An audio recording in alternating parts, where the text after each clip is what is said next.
बिस्मिल्लाहिर्रहमानिर्रहीम। स्टार्ट करेंगे। आज हमारा 6th लेक्चर है। चैप्टर का नेम है सेल डिवीजन।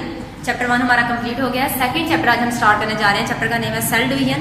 ठीक है, सेल डिवीजन सबसे पहले डेफिनेशन किसी की बताई गई है चैप्टर के अंदर। सेल डिवीजन है क्या? बेसिकली सेल डिवीजन वो प्रोसेस है, वो अमल है जिसके जरिए से एक सेल डिवाइड होता है 2 या 2 से ज्यादा डॉटर सेल्स में। ठीक है, यानी सेल के डिवाइड होने का जो प्रोसेस है उसी को हम सेल डिवीजन का नाम देते हैं। यहाँ पे 2 तरह के सेल्स की बात की गई है, एक है पेरेंट सेल तो दूसरे हैं डॉटर सेल्स। अब पेरेंट सेल्स क्या है? पेरेंट सेल बेसिकली वही सेल है जो कि डिवाइड होगा। ठीक है, जिस सेल ने डिवाइड होना है, जिस सेल ने तकसीम होना है, उस सेल को क्या कहते हैं? Parent cell. यहाँ पे डायग्राम भी ड्रॉ कर दिया मैंने। दूसरा हमारे पास आ जाते हैं डॉटर सेल्स। डॉटर सेल्स क्या है? वो सेल जो कि इस डिवीजन के रिजल्ट्स में बनते हैं वो क्या कहलाते हैं? डॉटर सेल्स कहलाते हैं। अब यहाँ पे जैसे डायग्राम है, ये पेरेंट सेल है, सिंपल सा हमने एक सेल बना लिया, ये डिवाइड हुआ, यानी वो सेल जो डिवाइड होगा वो क्या कहलाएगा? Parent cell. जो नए बनने वाले सेल्स हैं, जो सेल्स प्रोड्यूस हो रहे हैं, वो क्या कहलाते हैं? Daughter cells. तो ये 2 सेल्स, ये 2 टर्म्स हम यहाँ पे यूज करते हैं। ठीक है, नेक्स्ट हमारे पास जो टर्म यूज हुई है यहाँ पे वो है इंटरफेज। इंटरफेज क्या है? हम इसको ये कहते हैं रेस्टिंग फेज है, या हम ये कहते हैं कि एक ऐसी फेज जिसमें सेल की मेटाबॉलिक एक्टिविटी बहुत हाई होती है। ठीक है, मेटाबॉलिक एक्टिविटी हाई होने से क्या मुराद है? इसका मतलब ये है, यानी ये एक ऐसी फेज है इंटरफेज जिसमें सेल खुद को रेडी कर रहा है डिवाइड होने के लिए। ठीक है, डिवाइड होने के लिए खुद को प्रिपेयर कर रहा है, जो भी उसको जरूरी चीजें चाहिए, जो इंजाइम्स, विटामिन्स, प्रोटीन्स, जो भी चीजें चाहिए वो सारी की सारी इस फेज में यहाँ पे वो प्रिपेयर करेगा, वो तैयार कर लेगा। बिल्कुल ये वैसे ही एक फेज है जिस तरह से आपको एग्जांपल दी जाती है। कॉमन एग्जांपल, हमारा कोई भी फंक्शन होता है, हमने वहां पे जाना हो तो उसके लिए पहले हम रेडी होते हैं। जितनी भी हमें सारी चीजें चाहिए होती हैं वो पहले हम एक जगह पे रखते हैं। ठीक है, यानी हम ये चीजें रेडी करते हैं सारी किसी भी फंक्शन के लिए। तो उसी तरह से ये भी सेल का एक फंक्शन है। सेल ने डिवाइड होना है ना, तो उसकी डिवीजन का ये एक फंक्शन है। उस फंक्शन के लिए वो खुद को प्रिपेयर करेगा। तो वो जो उसकी प्रिपेयर करने की फेज है, खुद को तैयार करने की जो फेज है, उस फेज को हम क्या कह रहे हैं? इंटरफेज। जिसमें जितनी भी जरूरी चीजें चाहिए उसे इस फंक्शन के लिए, सेल को डिवाइड होने के लिए, वो सारी चीजें यहाँ पे पहले अपनी प्रिपेयर कर लेगा। ठीक है, उसके बाद सेल डिवाइड होना स्टार्ट होगा। तो इसके अंदर जो सबसे प्रोमिनेंट जो एक हम ये कहते हैं फंक्शन हो रहा था, वो क्या होगा? Duplication of chromosomes. क्रोमोसोम जो है वो इस फेज के अंदर, इंटरफेज के अंदर वो डुप्लीकेट हो जाते हैं, उनका नंबर डबल हो जाता है। तो ये सबसे प्रोमिनेंट इसका एक यहाँ पे फंक्शन है जो इंटरफेस के अंदर हो। नेक्स्ट हमारे पास आ जाती है phases of cell division. Cell division की हम बात कर रहे हैं, उसके हम फेजेस देख लेते हैं। इसकी कितनी फेजेस हैं? बेसिकली इसकी 2 फेजेस हैं। एक तो ये हमने बात कर ली ना इंटरफेज, यानी ये तो सेल डिवीजन से पहले की फेज है। सेल डिवीजन की कितनी फेजेस हैं? उसकी 2 फेजेस हैं। पहली यहाँ पे है कैरियोकाइनेसिस। ठीक है, इसको क्या प्रोनाउंस करेंगे? कैरियोकाइनेसिस। दूसरी हमारे पास आ जाती है साइटोकाइनेसिस। कैरियोकाइनेसिस क्या है? Division of nucleus. न्यूक्लियस की तकसीम, न्यूक्लियस की डिवीजन को हम कैरियोकाइनेसिस का नाम दे देते हैं। दूसरी हमारे पास आ जाती है साइटोकाइनेसिस, यानी साइटोप्लाज्म की जो डिवीजन है वो क्या कहलाएगी? साइटोकाइनेसिस। अब साइटोप्लाज्म क्या है? सिंपल, अगर ये मैंने एक सेल ड्रॉ किया, इसके सेंटर में इसका न्यूक्लियस मौजूद है। यहाँ पे न्यूक्लियस के बाहर जो जेली लाइक मटेरियल है, इस जेली लाइक मटेरियल को हम क्या कहते हैं? साइटोप्लाज्म बोलते हैं।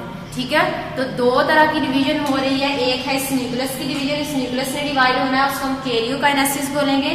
दूसरा ये जो साइटोप्लाज्म बाहर इसने डिवाइड होना है, उसको हम साइटोकाइनेसिस बोलते हैं। तो ये 2 थी फेजेस सेल डिवीजन की। ठीक है, नेक्स्ट हमारे पास टाइप्स आ जाती है। टाइप्स हमारे पास यहाँ पे 2 ही है सेल डिवीजन की, एक है माइटोसिस और दूसरी है मियोसिस।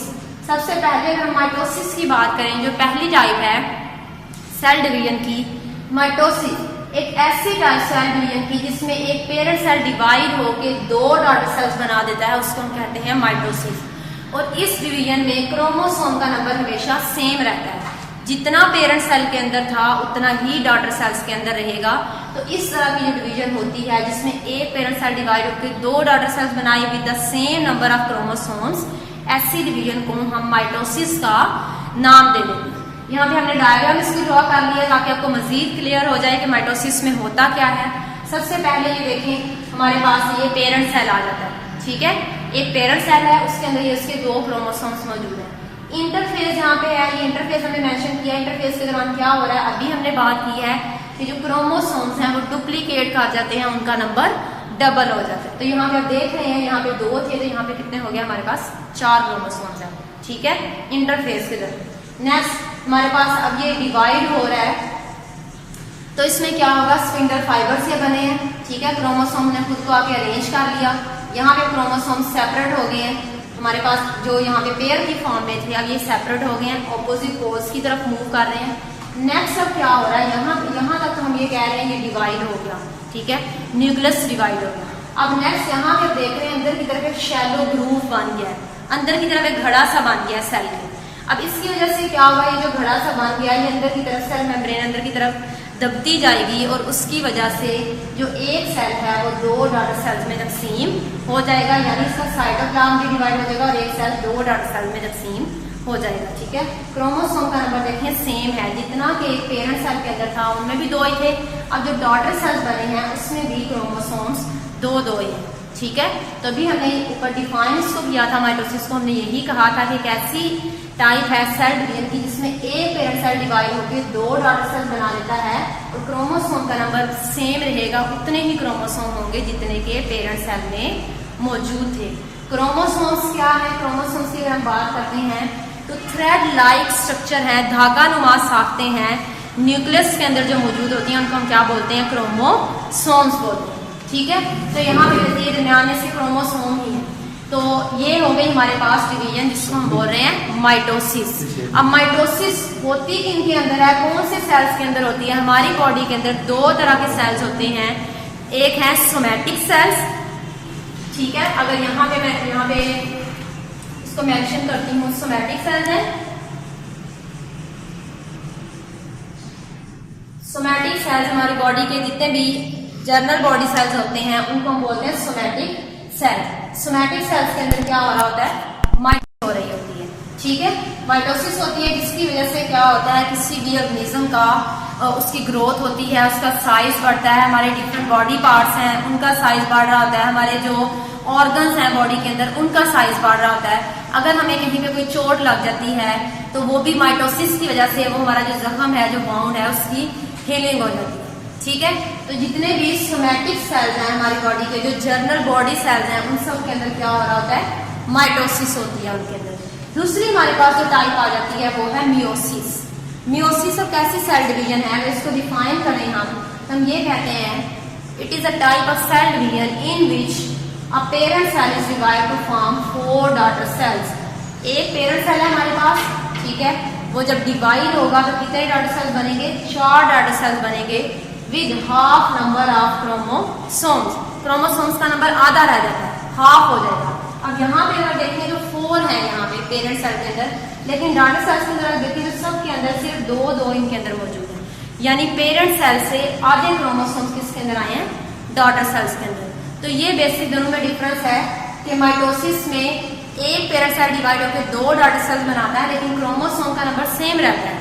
लेकिन जब हम मियोसिस की बात करते हैं तो उसमें एक पेरेंट सेल डिवाइड होकर 4 डॉटर सेल्स बना देता है लेकिन क्रोमोसोम का नंबर उनमें रिड्यूस हो जाता है, आधा रह जाता है, ठीक है। अब जो हमारे पास मियोसिस है इसके आगे हमारे पास मजीद 2 स्टेजेस आ जाती हैं या 2 डिविजन्स आ जाती हैं। सबसे पहली हमारे पास है मियोटिक 1 डिवीजन। मियोटिक 1 डिवीजन एक ऐसी डिवीजन है जिसमें क्रोमोसोम्स का नंबर रिड्यूस हो जाएगा, आधा रह जाएगा, ठीक है। दूसरी हमारे पास जो है वो है मियोटिक 2 डिवीजन।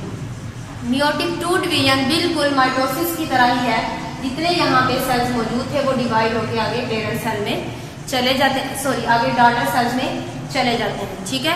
ये बिल्कुल माइटोसिस की तरह का ही एक ये हमारे पास प्रोसेस है जिसको मियोटिक 2 डिवीजन कह रहे हैं। यहाँ पे अगर डायग्राम देखें तो ये पेरेंट सेल है, ठीक है, इसके अंदर ये क्रोमोसोम्स हमारे पास मौजूद हैं, 4 क्रोमोसोम्स हैं। इंटरफेस के दौरान ये पेयर फॉर्म में आ गए, देन उन्होंने खुद को अरेंज किया, यहाँ पे सेंटर में स्पिंडल फाइबर्स बने हैं, यहाँ पे सेपरेट हो गए क्रोमोसोम्स, ठीक है। ये आगे शैलो ग्रूव बन गया ये, यानी यहाँ पे साइटोकाइनेसिस होगी, साइटोप्लाज्म डिवाइड होगा, ठीक है। और अब हर एक पेरेंट सेल से आगे ये हमारे पास डॉटर सेल्स बन गए हैं, यानी एक पेरेंट सेल ने डिवाइड होकर 4 डॉटर सेल्स बना दिए। क्रोमोसोम का नंबर आधा रह गया, 2 डिवीजन हुई है। मियोटिक 1 डिवीजन में क्रोमोसोम का नंबर रिड्यूस हुआ, ठीक है। और meiotic 2 division is just like mitosis, बिल्कुल उसी की तरह की ये एक डिवीजन थी। अगर हम इनके कंपैरिजन की बात करते हैं, नेक्स्ट पेज पे इनका कंपैरिजन भी दिया हुआ, वो भी देख लेते हैं कि कैसा है। सबसे पहले हम दोनों की डेफिनेशन लिखेंगे पहले पॉइंट में, ठीक है। हम ये बताएंगे कि जो माइटोसिस है वो एक ऐसी सेल डिवीजन है जिसमें एक पेरेंट सेल डिवाइड होकर 2 डॉटर सेल्स बनाता है, क्रोमोसोम का नंबर सेम रहता है। लेकिन मियोसिस में क्या होता है, एक पेरेंट सेल डिवाइड होकर 4 डॉटर सेल्स बनाता है, लेकिन क्रोमोसोम का नंबर हाफ रह जाता है। ये हमारा पहला डिफरेंस आ जाता है। अगर हम दूसरे डिफरेंस की बात करते हैं तो हम ये बता देते हैं कि माइटोसिस होती कहाँ पे है। ये सोमैटिक सेल्स में होती है। जितने भी हमारे जो सिंपल जर्नल बॉडी सेल्स हैं उनके अंदर होती है, जिनको सोमैटिक सेल्स कहते हैं। और जो मियोसिस है ये किन में होती है, ये जर्म लाइन बॉडी सेल्स में होती है, यानी जब गैमीट्स बनते हैं तो तब मियोसिस होती है। एनिमल्स के अंदर जब गैमीट्स बनेंगे और प्लांट्स के अंदर जब स्पोर्स बनेंगे तो तब मियोसिस होगी, ठीक है। गैमीट्स की हम बात करते हैं तो फिर स्पर्म्स, मेल के अंदर स्पर्म्स और फीमेल्स के अंदर एग्स, ये गैमीट्स बनेंगे एनिमल्स में और प्लांट्स में बनेंगे स्पोर्स। तो जब गैमीट्स फॉर्मेशन होगी तो तब वहां पे मियोसिस हो रही होती है। नेक्स्ट तीसरा का डिफरेंस क्रोमोसोम का देख रहे हैं। इनमें क्रोमोसोम का नंबर सेम रहता है, माइटोसिस में मियोसिस में क्रोमोसोम का नंबर रिड्यूस हो जाता है, ठीक है। जो माइटोसिस है वो सिंपल ग्रोथ के लिए इस्तेमाल होती है, जो भी ग्रोथ या डेवलपमेंट हो रही है हमारी बॉडी की उसके लिए होती है, ठीक है।